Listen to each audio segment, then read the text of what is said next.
Oke, Shalom. Di sini saya akan mempresentasikan tentang requirements validation, yang dimana di sini ada persyaratan validation, pernyataan, analisis, dan implementasi dan kesimpulan. Yang pertama ada requirement complete, yang dimana pernyataannya kebutuhan sistem harus mencakup seluruh fungsi utama yang dibutuhkan oleh pengguna dan stakeholder, termasuk alur, input, proses, serta output yang diharapkan. Analisis yang saya dapat yaitu dokumen telah mencantumkan kebutuhan fungsional secara lengkap, meliputi pengelolaan jenis pakan, stok, jadwal harian, nutrisi, item pakan, dan notifikasi. Semua kebutuhan tersebut dijelaskan dalam use case diagram, use case skenario pada bab 3, serta dibuktikan dengan hasil blank box testing pada bab 4. Implementasinya itu implementasi merealisasikan seluruh kebutuhan yang telah didesain seperti fitur tambah pakan, jadwal harian, serta pengaturan notifikasi. Kesimpulan yang saya dapat, kebutuhan komplit karena semua fungsi utama tercakup dan teruji. Yang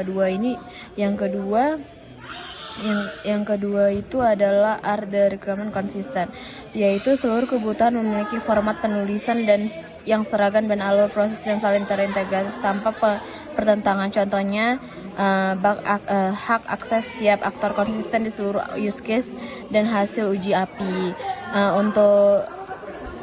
Untuk analisisnya, desain menunjukkan konsisten hubungan antar aktor dan proses dalam diagram tanpa adanya konflik antara akses maupun alur kerja.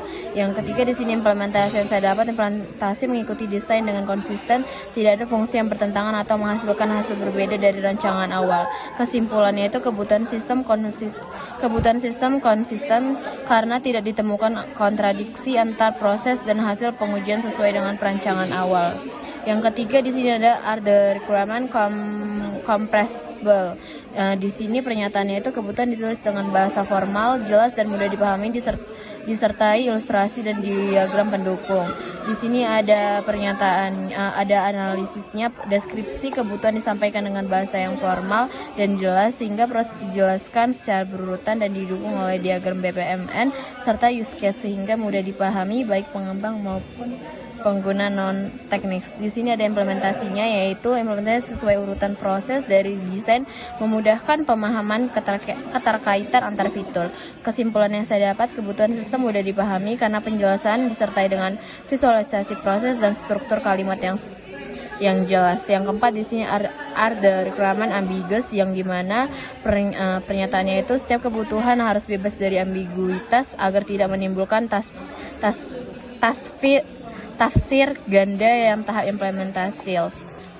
Sebagai pernyataannya, sebagian besar kebutuhan ditulis secara spesifikasi dengan langkah-langkah yang jelas, namun masih terdapat beberapa kalimat umum seperti data simpan ke sistem tanpa menjelaskan format data atau aturan validasi secara eksplisit.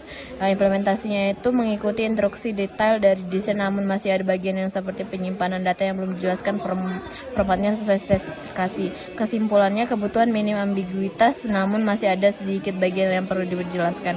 Yang kelima, di sini ada is the requirement dokumen struktur, yang dimana pernyataannya itu dokumen kebutuhan disusun secara sistematis sesuai pedoman rekayasa perangkat lunak.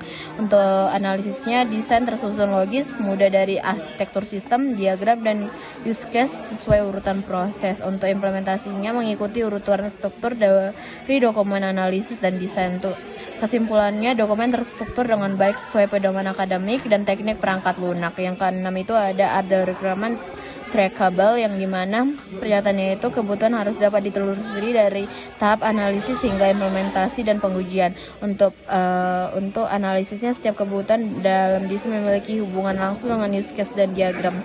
Yang keempat itu ada implementasi, yang menampilkan keterkaitan langsung antar fitur yang ditelusuri dari analisis hingga kode program.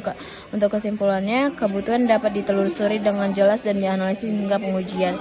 Yang ketujuh itu ada does the requirement document conform to defined standard, yang dimana pernyataannya itu dokumen mengikuti standar penulisan perangkat lunak seperti IEEE 830 atau pedoman internal institusi, yang dimana analisisnya itu desain memenuhi elemen utama SRS atau aktor, pre-post condition, alur, dasar, hasil, dan mengikuti standar akademik.